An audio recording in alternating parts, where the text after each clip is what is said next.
Allahu Akbar. Bismillahirrahmanirrahim. Alhamdulillah Rabbil Alamin.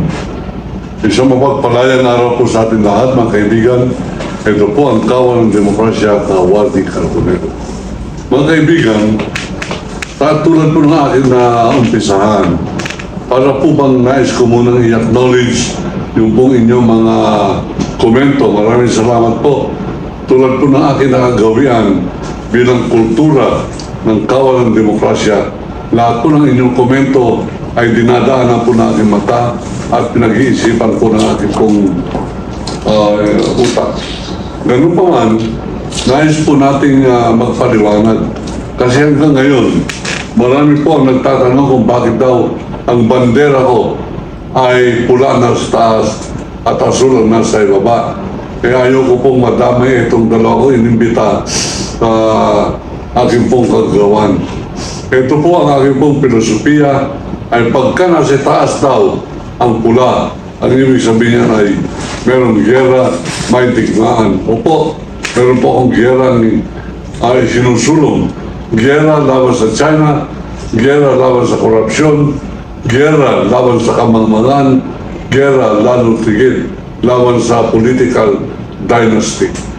At sapagkat ito po nakikita kong isa sa mga kadahilanan kung bakit tayo po ay nalulumbok ngayon sa kahirapan. Philosophically, meron po nagsasabing, ayan, nagboto-boto kayo ng mga Duterte, nakarma tuloy kayo. Eh, wala po tayong batayan niya, kundi yung mga philosophical na sa pantaha. Ganun po man, tayo po ay nagtungo po sa Agunoy noong isang araw, sapagkat ang aking pong dalawang bisita na ito ay mga kasamahan ko po sa Kawan ng Demokrasya at kasama ko naging haligi ng Kongreso ng Taong Bayan. Kaya ako po ay nakisimpatiya doon po sa nangyari po sa Bulacan.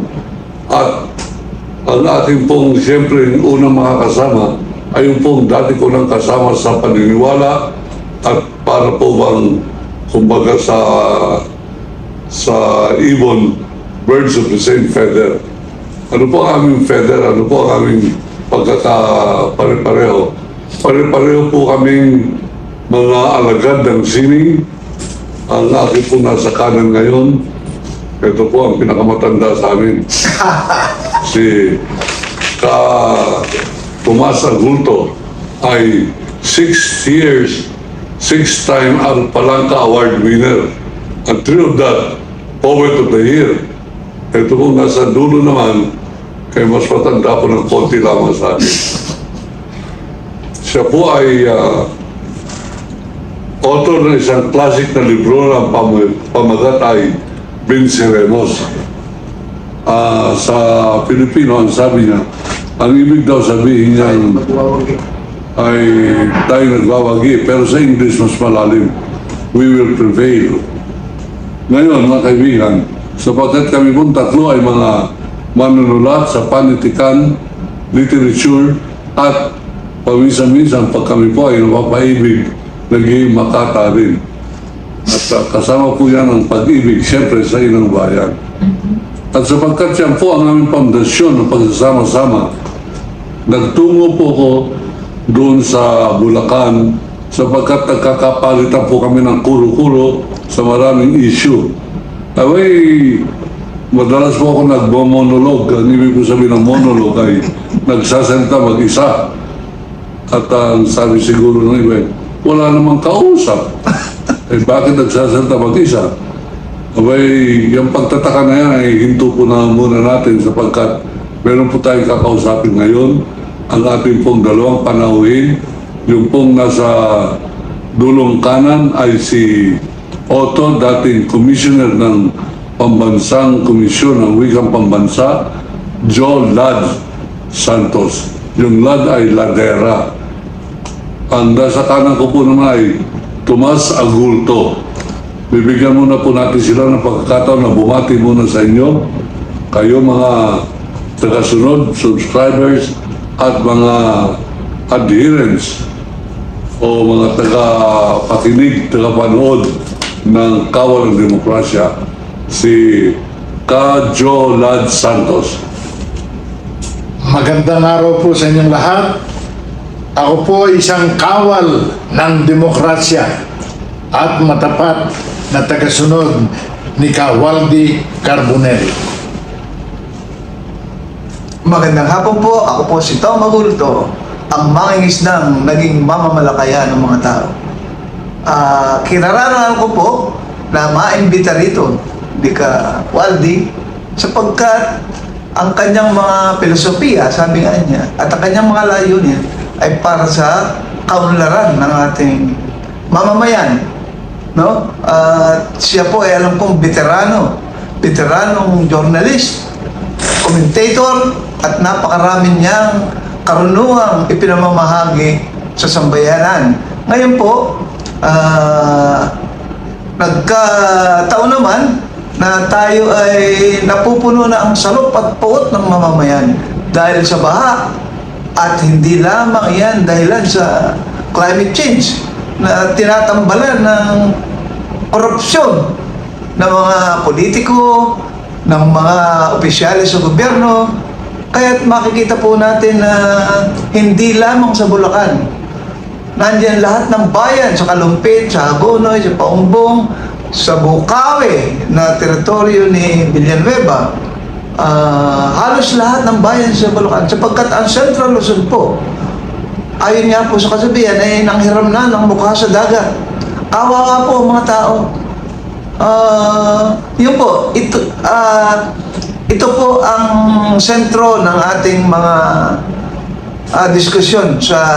Ibigay po natin kay Waldy yung mic para uli pangunahan niya itong malaking usaping itong pambansa, pangkaluluwa at pangkabuhayan nating mga masang anak pawis. Alam po ninyo, sa araw-araw na inyo po napapakinggan ang Kawal ng Demokrasya sa sinasabi ko pong monologue o nag-iisa po kung nagsasalita. Abay, may nakakaroon po tayo ng mga reaksyon. Pero ngayon, sa reaksyon na ito, harapan po kasama po natin. Pero siyempre, porque sila po yung ating bisita, hindi po magbibigay yan ng adverse reaction. Kasi pinakapi ko po sila eh. Wala po silang sasabihin, hindi kaakit-akit sa ating pong programa. May lagay na ho, ika nga, may tongpats. Ang ating pong pag-uusapan ay una, dun muna tayo sa micro, yung Bulacan. Kayo pong dalawa ay tubong Bulacan. At sa Bulacan, nandyan yung mga magigiting na naging national artist natin, naging national poet. Nandyan din yung pinagmamalaki ng Bulacan na si Amado Hernandez. Nandyan din yung alaala ni Cablas Ocle.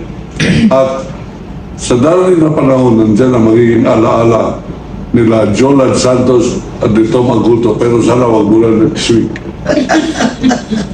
Ngayon, tatanungin po natin sila, sapagkat mahal nila ang Agunoy, sila ay taal na Bulakenyo. Ano po ang nagiging impact sa inyo na yung Bulacan ay para pong sentro, hindi lamang yung sinasabing ng hiram na mukha sa dagat sapagkat siya ay nalubog, kundi yung inyong mga emerging leaders, yung mga parang papalit sana kina Blas Ople, ay nasasangkot sa mga anomalya. Pareho ni Chibuloy Isloy Villanueva. Ano po nag-epekto sa inyo yung nangyayari po ngayon sa malawakang parang korupsyon dyan sa inyong bayan? Kaya nga po nung nasabi niyo, Waldy, ang Bulacan ay lalawigan ng mga bayani, lalawigan ng mga makata, ng mga manunulat. At nakikita po ng mga manunulat na kabi-kabila ang nangyayaring sakuna sa bansa natin. At sabi niya, muna itong sa Malolos, sa Hagonoy, sa Bulacan. Subalit, sa panggising po ng kawal ng demokrasya, ang pinakamalaki pong sakuna na nangyayari sa ating bansa ngayon ay sakuna na kagagawan ng mga korap na tao, ng mga tao na nagsasamantala sa kapangyarihan at wala na po. Ang kauna-unahan pong nawala ay budhi at konsensya. Yan po ang nawala sa maraming pinunong bayan. Kaya narito po sa pinakamagaling nating manunulat. Nasabi na ni Kawaldi, 6 na beses na palang Kawardi, 3 beses na makata ng taon ng talaang ginto sa tula. Si Tomas Figueroa Agulto. Maraming salamat po ulit. At ako ay walang pagkasiyahan ng aking kasiyahan at ako'y nakarating dito. Hindi ko naman po ikinaiiya ang sabihin ako ay mahilig sa contest. Sa akin po naman kasi, parang waiting lang yan. Pag masipag kang tumaya, eh swerte ka. Baka gusto ni Lord, tumama ka. Hindi po ako naniniwala na pag ako'y nanalo at ako'y natalo, ay mahuhusgahan yung aming kalidad sa pagsulat. Sa totoo lang po, nung nakaraang taon, nakatanggap po ako ng sulat mula sa isang alkalde ng Hagonoy na nakakatawa. Kasi ako raw po ay dangal ng Hagonoy. Kasi po mag-eleksyon, inipon nila yung mga nananalo sa contest, yung mga artist, si Tom Agulto, na ganyan-ganyan. Ako raw ay dangal ng Hagonoy. Gusto kong matawang, ayoko namang magalit. Hindi ko po ikinahiya yun, pero hindi ko po may pagmamalaki. Dahil yun po ay ginamit nila kasi mag-eleksyon at mukhang ini-endorso, hindi man nagpaalam sa akin, ini-endorso, parang ini-endorso ko. Yung pong nakaraang mayor doon isang damukal po yung yung reklamo ng mga tao. Ayoko po naman maging kontrabida, binigyan ako ng tinapay, hindi ko naman sila babalibagin ng apoy o sulo. Nagsawalang kibo ako. Pero dumating po sa akin yung sobre. Siguro galing doon sa ano yun. O kung saan manggaling yun. Pero po sobrang cash. Nagsawalang kibo na lang ako. Meron ako pambili na yun.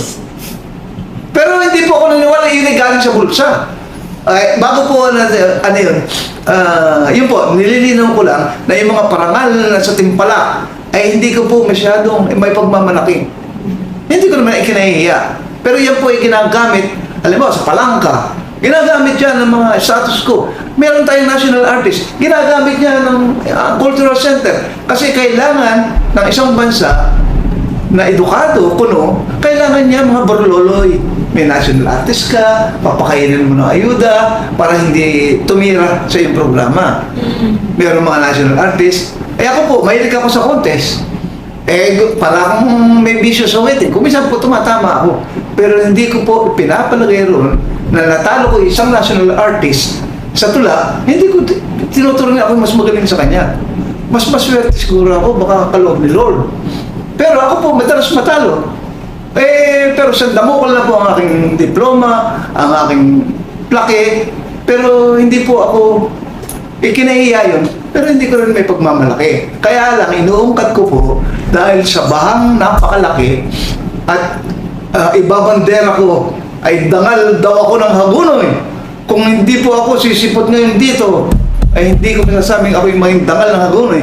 Sapagkat nalulunod sa karukhaan, nalulunod sa pagkalipusta ang mga taga-Hagonoy, ang mga taga-Kalumpit, ang mga taga-Bukawi, ang mga taga-Balagtas na bayan ni Kiko Balagtas, ang mga taga-Mikawayan, taga-Marilao.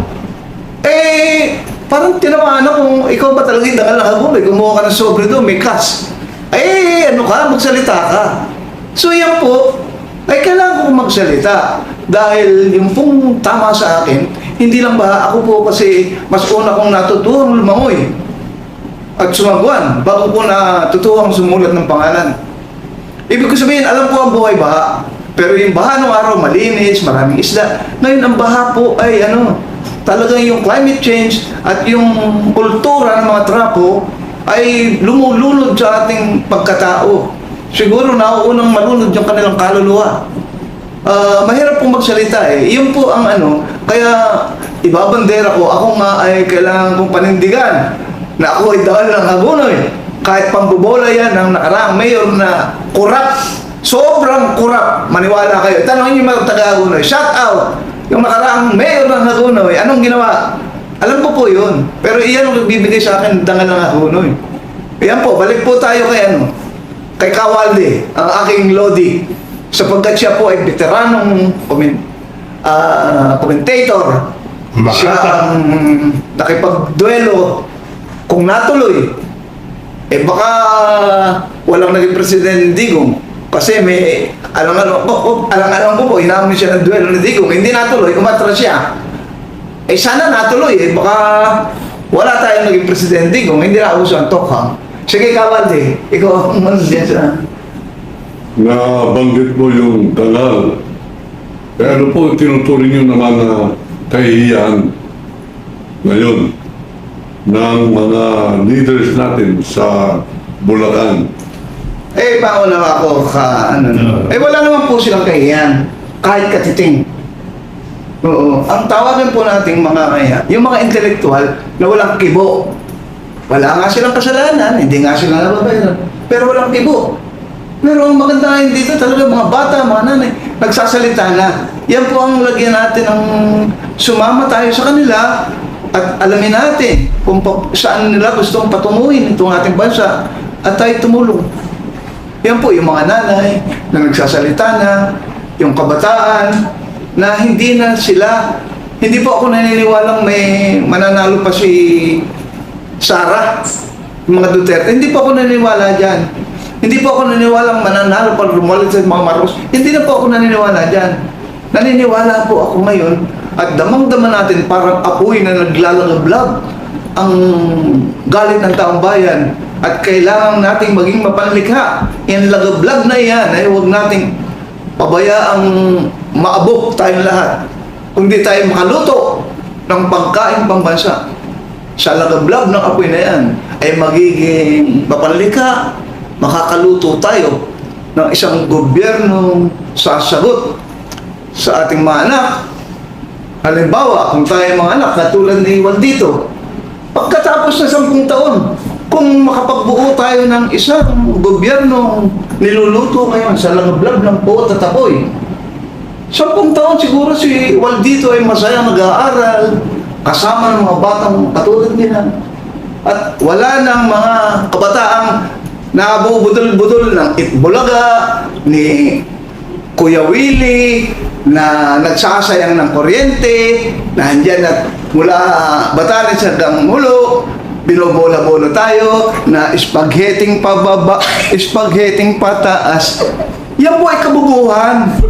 Kung meron pong climate change na sinisira ang kabundukan, sinisira ang karagatan, yung pong ating kultura ay mas matindi ang lason. Inilalako ng Itbulaga, inilalako ng kapatid, kapamilya, etc. Yan po ang lason. Ngayon po, pagka yung mga bata ang gusto nila ay makating sa Itbulaga, Kuya Willie, may laki na nakita. 5,000 dito! Kadyo. Kadyo, ikaw naman. Ganito. Nung pinakilala mo na siya ay makata, manunulat, meron pa pala ng ibang talento. Spaghetti pababa. ang Bulacan kasi, Kawalde, ay pandayan ng mga gintong kaisipan at ng mga kaisipang pangmasa. Kaya po, para sa akin, kinakailangan po nating sinasariwa ang kasaysayan para siyang magbigay hugis sa isang magandang landas ng kinabukasan ng bansa natin. Ano ba ang kasaysayan ng spaghetti pataas at spaghetti pababa? Magandang banggitin dyan, Kawalde. Mga 300 taon na nakakaraan ay sinulat ni Balagtas na sapagkat ang mundo'y bayan ng hinagpis, mamamayan sukat, tibayan ng dibdib. lumaki sa tuwang walang pagtitiis. Anong ilalaban Sa dahas sa ng dahas at sakit? Memoryado po ni Cato Magulto. Marami pong itinuro na mga kaisipan. Ang bulang, kaya nga po tinatawag yan na lalawigan ng mga bayani, hindi po dahil napakagagaling ng lahat ng Bulakenyo. Nagkataon lang po na maraming makinang na diwa ng mga Bulakenyo. Dahil diyan po pinanganak. Halimbawa, si Macario Pineda, napakahusay pong manunulat. Sila Jose Domingo Carasi, sila Jose Mateo. Mapakarami pong magagaling na manunulat yan. At nabanggit nga natin si Amado Hernandez, sa Hagunoy, Bulacan pinanganak. Tapos meron tayong Blas Ople. Di ba Cato Magulto? sige po, ako po ay nakikiisa. Talaga si Amado Hernandez. Talaga ngayon ay unang komunista nag-organisa, nadakip, nagsulat, pinanindigan niya yung kapakanan ng mga taga-Bulacan at buong bansa. Pero ngayon po, gusto ko lang paalalan si Joel at baka magtampo sa atin yung mga Ilocano, mga Kapampangan, mga taga-Laguna. Hindi lamang po sa Bulacan, marami ano. Ang mga Kapampangan po, meron pong mga takila rin siya. Hindi po tayo nagpapaasiman ng suka, mas suka ng pambong o suka ng laksoy ng butuan. Ngayon po, lahat ng ating bahagi ay marami pong takila. Pero marami ring traidor. Sa Bulacan, marami ring traidor. Kaya po tayo ay magkakaisa. Si Balagtas po kasi ay napakahusay ng Makata. Pero yung po Ilocano, meron ding si Juana Florentino. Oo, yun. Mga bata pa yun eh. Pero yung ng Florida at Laura, sila, sino yung sumulat ng ano?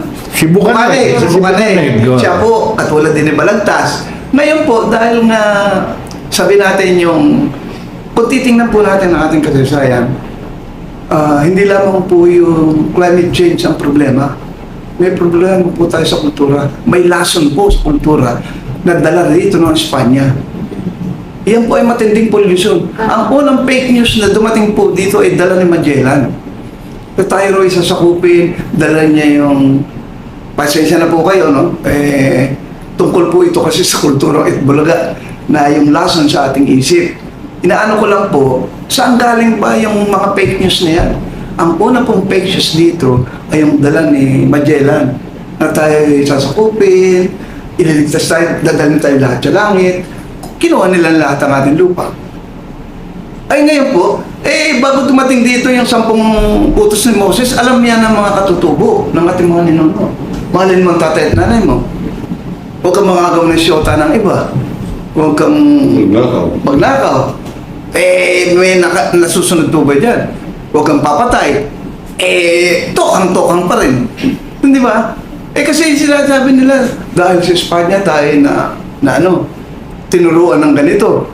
Hindi po totoo yan. Alam natin lahat yan. Ngayon, hindi naman po natin nare-reject. May magaganda pong binigay sa atin ang mga dayuhan. Pero, mas marami po yung fake news.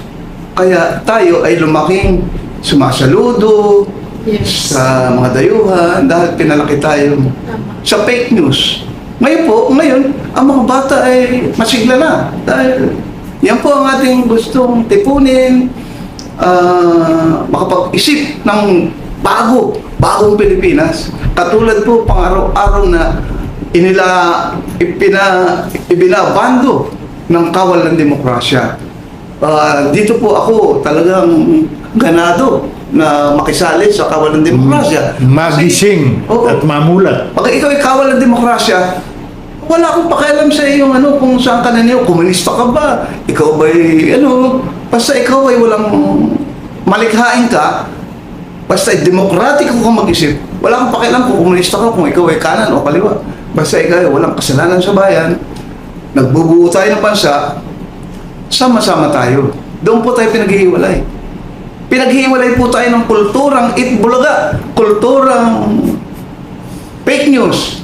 Pero tayo po, mayaman at mahirap, sabi ni Bonifacio, nakapag-aral o hindi, taga-bundok at taga-patagan, matangos ang ilong at maputi, lahat tayo magkakapatid. Yun po ang bayan na yan. Hindi po totoo yung sinasabi nilang, kami ganito, kami kaliwa, ito may kanan. Yun po ay kaisipang may lason. Sa totoo lang po, tayong lahat ay magkakapatid. Yun nga po ang sabi ni, Wala sa kulay. ni Bonifacio.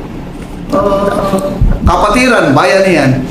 Bumalik po tayo sa kulturang bayan na yan, kapatiran. Ngayon po, nalason pati ang ating lingwahe, katulad ng salitang bait. Aba pagka ikaw raw may sariling bait, utu-utu ka ngayon. Hindi ka nagtatanong eh.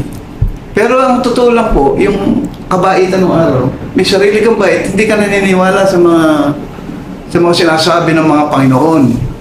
Di ba? Katulad din ng salitang kawang gawa.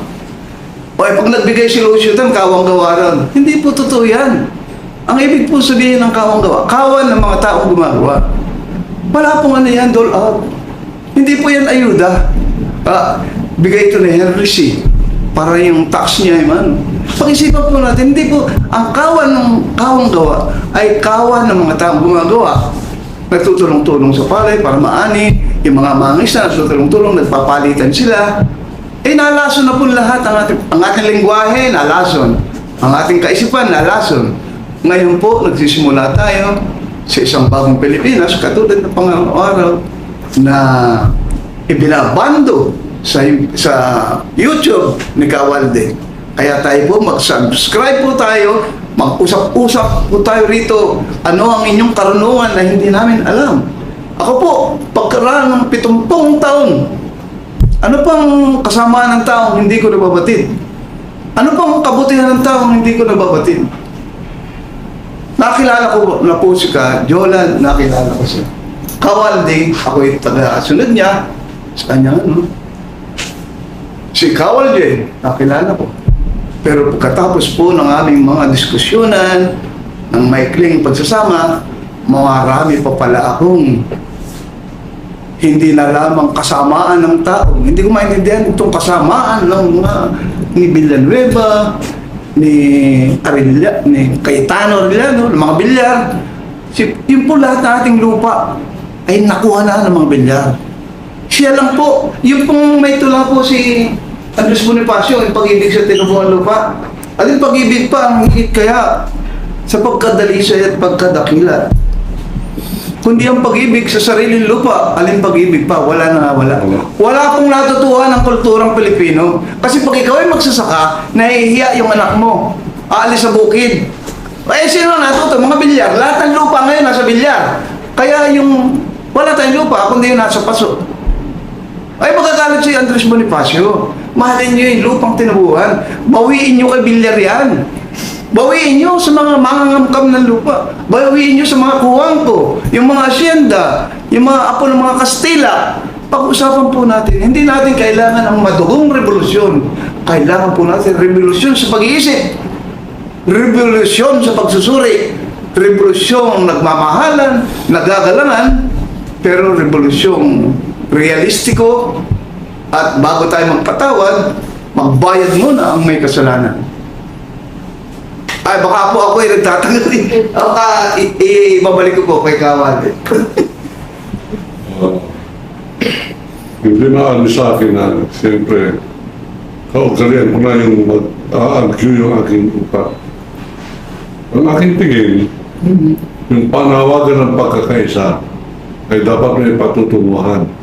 Sapagkat pag tayo nagkaisa sa maling paninindigan, halimbawa sinabi isang politiko, magkaisa na tayo, labanan natin ang droga, pero ang leader ay si Duterte. Abay, hindi po ako pwede makipagkaisa rin. Ako po ay magiging rebelde. At ang akin pong paninindigan din, hindi din po ko yung na-impluensya na pag ikaw ay sinampal sa kanan, ibigay mo ang iyong kaliwang pisngi. Sa akin po tingin ay hindi po nakakaturo yan ng daan tungo sa katarungan. Yung hinamon ako ni Duterte, Ang sabi niya, isasampalin niya raw si Carbonell. Sabi ko, payuhan niyo si Mayor. Sapagkat Mayor pa siya ng Davao noong araw. At siya ay bagong tatag niya yung Davao Death Squad. May sabi niya, huwag papapuntahin dito yan, magkukortis ko, sasampalin ko yan. Sabi ko, hindi naman tayo nagyabang, pero nagpakumbaba ko. Sabi ko, huwag naman sana ako sampalin. Sapagkat, pag sinampal niya ako, hindi ko bibigay yung kabila kong pisngi. Sasampalin ko rin siya. Ayun, nagalitan. Sabi niya, mga kaibigan, dumating dito ang paslupa sampay bakod na reporter at ako raw ay sasampalin at punta dito para sampalin ako. Hinahamo ko siya ng duelo. Ayun po ang kasaysayan niya. Kaya po, nagkahiwalay kami ng paninindigan at dagdagan. Mabuti na lang pala at mabait si Lord. Hindi ka nakokham. Siguro wala pa naman si Bato. Si Baton, si Populis. Ah, Pero ginawa ko yung kondisyon. Darating ako dyan sa duelo, pero huwag kang gagamit ng sniper at huwag ka magpapapalit ng gunfighter. Dapat ikaw at ako. Yun po ano niya. Eh, nandun po tayo sa sinabi ninyong dapat magkaisa. Part of me, yung pong ilang bahagi ng pagiging Waldi Carbonell ko, ay nagbibigay galang, with due respect, na hindi po ako maaaring sumama sa ganong filosofiya sapagkat hindi ako pwede makipagkaisa o makiki-unite na unit teams sa maling daan o maling tutunguhan. Tayo po ay mayroong kalayaan na mag-isip. Yung sinasabi nilang ito lamang, Jesus is Lord, ang daan para makarating sa Pong Ama. Kaya alam ko na ako kung paano magpunta doon sa Pong Ama eh. Diretso na ako. Ba't pa ako dadaan dyan? Didiretsyan pa ako ng Jesus is Lord. Anyway, sa punto ng pagkakaisa, kailangan po talaga natin yan. At ako po yung nananawagan na sa marami pong mga nakikinig ngayon sa iba't ibang vlog. Eh kung naniniwala po kayo sa paninindigan ng kawal ng demokrasya, makiisa po kayo. Isa lamang ang inyong gagawin. I-share ninyo, magsusubscribe kayo. Yun lamang po ang aking hinihiling na pakikisa. Kasama Diyo. Sa punto ng pagkakaisa. Sa punto ng pagkakaisa, malinaw pa rin ang panawagan ng mga bayani natin pagmamahal sa bansa. Kaya nga Kawaldi, sa programa mo, pinapakinggan ko yung lagi mong pang closing statement, iniibig ko ang Pilipinas.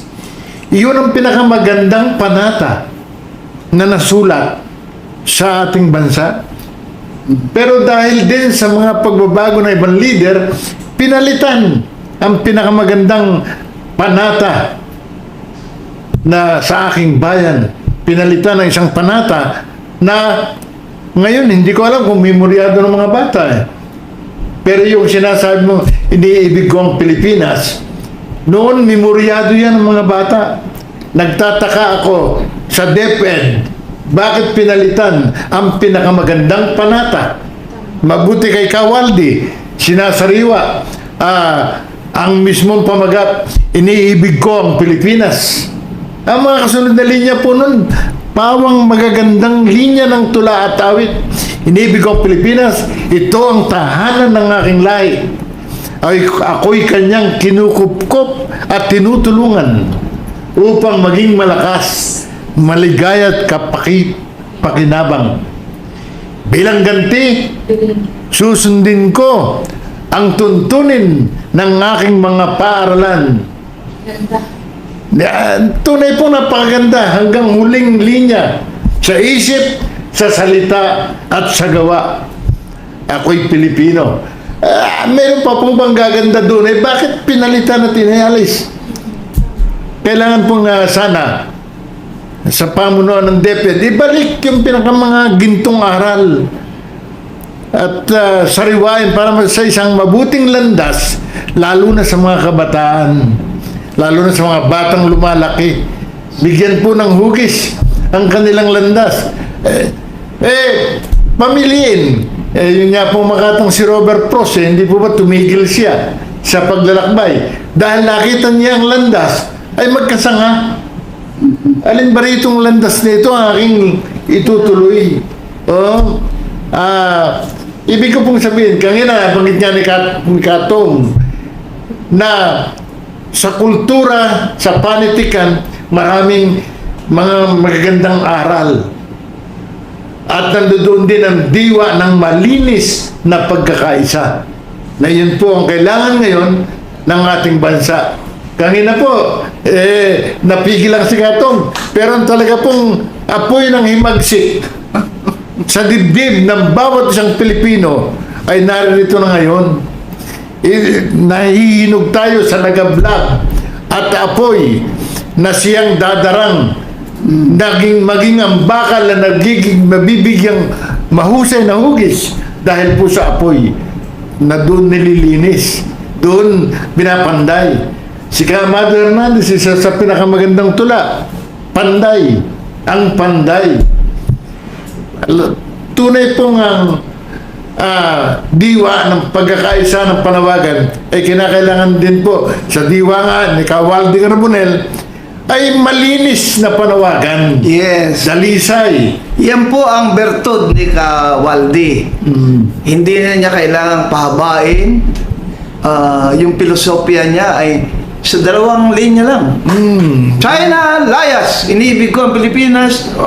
China, layas.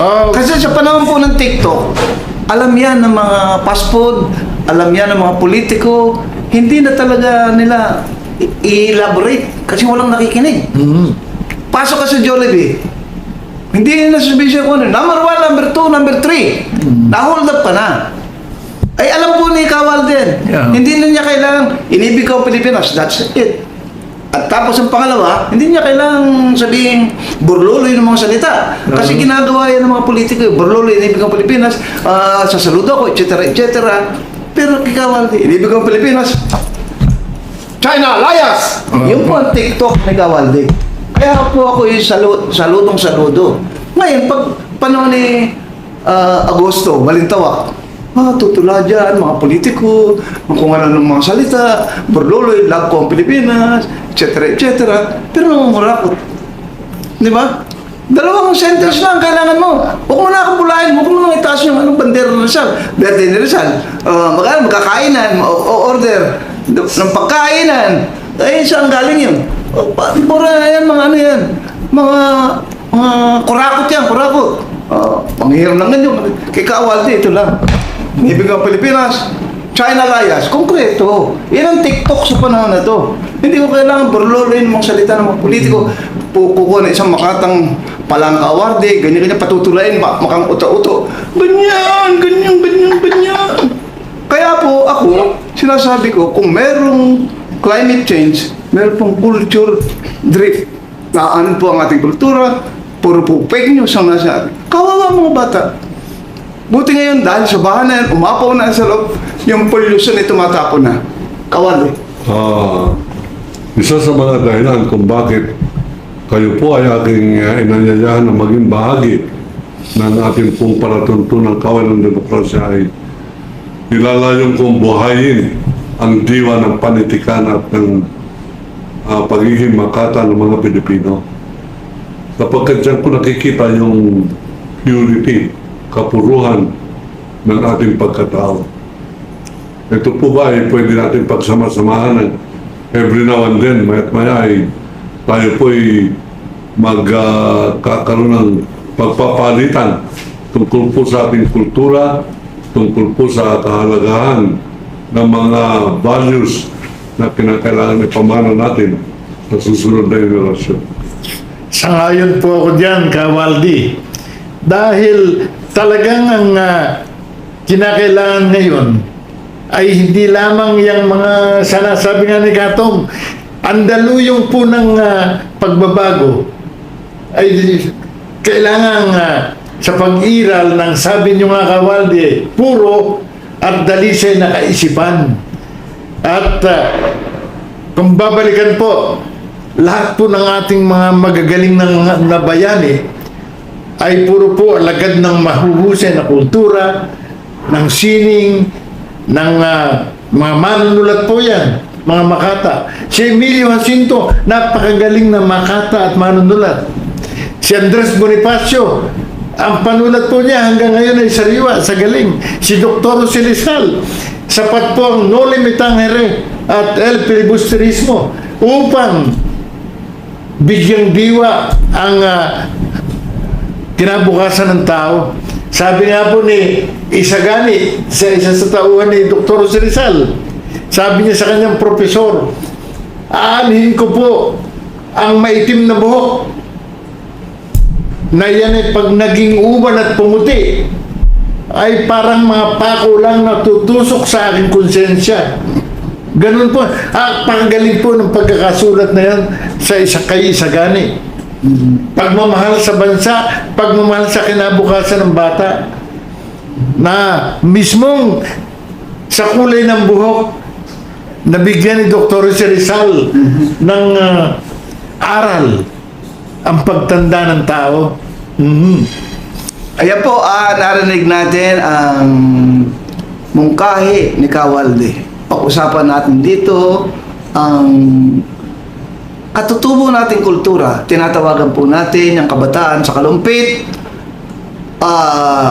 Open po tayo na makapag-diskusyon dito. Mga bata sa Hagonoy, mga makata sa Malolos, sa Marilao, tuloy-tuloy sa po natin Paumbong. ito. Kailangan pag-usapan natin ito sa buong Bulacan at mas maganda kung sa buong Pilipinas. Sapagkat ito pong lason sa ating kaisipan ay kasi bagsik o mas mabagsik pa sa lason ng minahan, lason ng ilog, lason ng korupsyon, sapagkat dito po nagsisimula ang ating kaisipan. Ang ating kaisipan na utak daga para tayo nagkakarera. Dapat mas malaki ang bahay ko kasi sa'yo. Dapat mas maganda ang kotse ko kasi sa'yo. Dapat ang kotse ko may payong, merong alak. Buti lang sana, sabi ni Lord, sa pawis mo manggagaling ang iyong kakanin, hindi sa sa Ghost Project. Sandamukal nga yung Lamborghini, kung ano-anong kotse. Hindi naman po yun ang ibig kahulugan ng buhay. Yan po ay iiwanan ninyo kahit hindi mabawi ng gobyerno. at sariwain po natin ng budhi at Yes. konsensya ng tao. Actually, yung pong isang pangungusap ni Presidente Marcos, ni Bongbong, isang salita, ilang kataga, mahiya naman kayo. Sapat po yun upang ang alingaw-ngaw ng panawagan ng kawal ng demokrasya ay makarating hanggang kasuluk-sulukan mula Batanes hanggang Hulusulo. Mahiya naman kayo. Doon po sa aking vlog kanina, kagabi, sabi ko mahina yun. Yung mahiya naman kayo, dapat makulong, dapat kayo. Yun! At karugtong po yun, nang mahiya naman kayo, kung sana kayong pumasok sa bilangguan. Mabuti nga po ang Ubando, Bulacan. Nagsoli ng kotse, ng sasakyan, naggaling sa donasyon ng isang kontraktor na may dungis. Isinuli po ng Ubando, kapuri-puri po yun. Sana po magsunuran yung iba. Sana nga po, sa totoo lang, bago sabihin ni Bongbong yung maya naman kayo, matagal na sinisigaw yan ng mga aktivista. Mga walang hiya kayo, walang hiya kayong kahit katiting. Ngayon, dahil nga, sabi nga ni Kawalde, gustong makabawi ni Bongbong doon sa mga ninakaw ng kanilang angkan, kilala natin pansamantala yung pangumpisal ba o pagbawi ni Bongbong, pero hindi ibig sabihin sinusuportahan natin siya. Ngayon, pwede bang ibalik niyo yung bilyon-bilyong dolyar na ninakaw ng angkan ninyo? O, hindi po kami, sa pangalahon ngayon, kailangan natin si Bongbong dahil siya technically ang presidente. Gusto niyang ibagsak ng mga Duterte. Ngayon, nagpapatayan po sila. Yung isang pangkat, sabi nga ni Roque, kampo ng kadiliman. Yung isang pangkat, kampo ng kasamaan. Ngayon po, tingnan natin, tayo ay nasa gitna natatalakbungan tayo ng dalawang lahi ng buwitre, lahi ng buhaya. Huwag po tayong pakuha diyan sa mga sound bites. Mahiya naman kayo. Matagal natin sinasabi yan Ngayon, sana, susuportahan ko si Marcos ngayon dahil kailangan patigilin si Duterte. Pero lalo ko susuportahan si Bongbong pag sinuli niya yung mga ninakaw nila.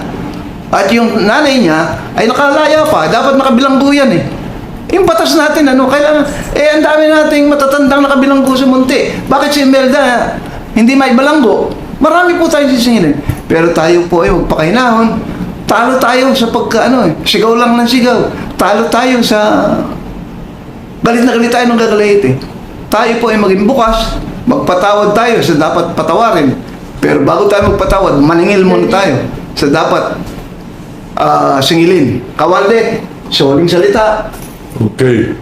Bago po tayo magtapos, bibigyan natin sila ng ikalawang minutong Ay, mahaba.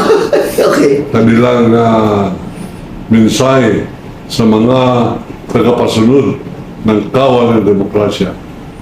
Unahin din natin si Kajolad Santos. Ang programang ito po, ang aking tinig, ay isang panawagan na sana sumuporta kayo sa kawal ng demokrasya. At sa inyong pagsuporta, dala ninyo ang tinig ng mga bayani. Nananawagan po ako na magbalik-aral sa buhay ng mga bayani, sa kasaysayan mismo. Kahit po bumalik tayo 100 taon o 200 taon, 300 taon mula ngayon, makikita po natin na ang diwa ng himagsik noon at ang diwa ng himagsik ngayon ay pare-pareho po yan. Ang kailangan lang natin ay mayroong malinis na budhi, malinis na konsensya na siyang maghahari sa landas na ating tatahakin. Napakaganda po ang words of wisdom. Sana ay makarating sa ating kabataan. Muli po, inaanyayahan namin kayo. Bantayan na inyo ang programang ito. Magtulong-tulong tayo sapagkat kami ay ilang kembot na lang kami. Kailangan natin pag-usapan yung aming mga mungkahi at tulad na sinabi ko sa aking tula, pagkatapos ng 70 taon, marami pa pala akong hindi nalalaman tungkol sa kasamaan ng tao. Marami pa pala akong hindi nalalaman tungkol sa kabutihan ng tao. Ngayon po, yung kabataan ay napakayaman ng karanasan. Dahil sa baha, dahil sa mga politiko, tulungan niyo po kami dito. Pag-usapan natin, mag-schedule kayo. Ipalaganap natin ang kawalan demokrasya sapagkat kayo ang magtutuloy nito. Bantayan natin ito, talunin natin ang Itbulaga, talunin natin ang mga kawili-wili,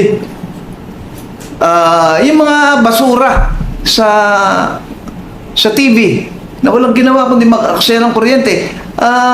Akala ng mga bata yun ang tama. Pagka maganda ka, kikembot-kembot ka. Baka maging miss po kayong kay universe ka. Baka ikaw, hindi po yun ang totoo. Ang totoo po ay kinikilala natin ang katangian ng bawat isang Pilipino. Mga anak ng magsasaka, mga anak ng mangingisda, mga anak ng manggagawa, at mga anak ng intelektual, ng mga progresibong negosyante, mga taong simbahan. Yan po ang tunay na kulturang kailangan natin balikan, malinis, para magkaroon tayo ng lipunang masaya, walang nakawan, walang saksakan sa likod, at walang magnanakaw. Tulungan niyo po kami. Welcome po kami sa mga leader o sa mga ordinaryong tao. Punta po kayo rito, payamanan ninyo ang ating programa. Hindi po namin mapagpapatuloy na sapagkat kami ay limitado na rin ang aming karanasan. Bahagi na ninyo, buuin natin itong paabutin natin. Sabi nga ng Itbulaga, mula sa Itbayat, doon sa huling isla ng Batanes, hanggang sa Simanul, doon sa Tawi-Tawi. Lagpasan po natin ang sinasabi ng Itbulaga. Sapagkat hanggang Sabah nakarating ako, marunong ng Tagalog ang mga tao. So hanggang Sabah, hanggang doon sa palaganapin natin itong kawal ng demokrasya, kawal ng katarungan, kawal ng kaunlarang Pilipino. Marami pong salamat at hihintayin namin kayo na tumulong para pagyamanin ang ating programang ito. Kawal. Sa ngalan po ng ating pong mga kasama ngayon sa episode na ito, ako po ay muli nagsasabing ako si Kawal D. Carbonell, kawal ng demokrasya, nagsasabing iniibig ko ang Pilipinas. China, layas! Ito ba yun?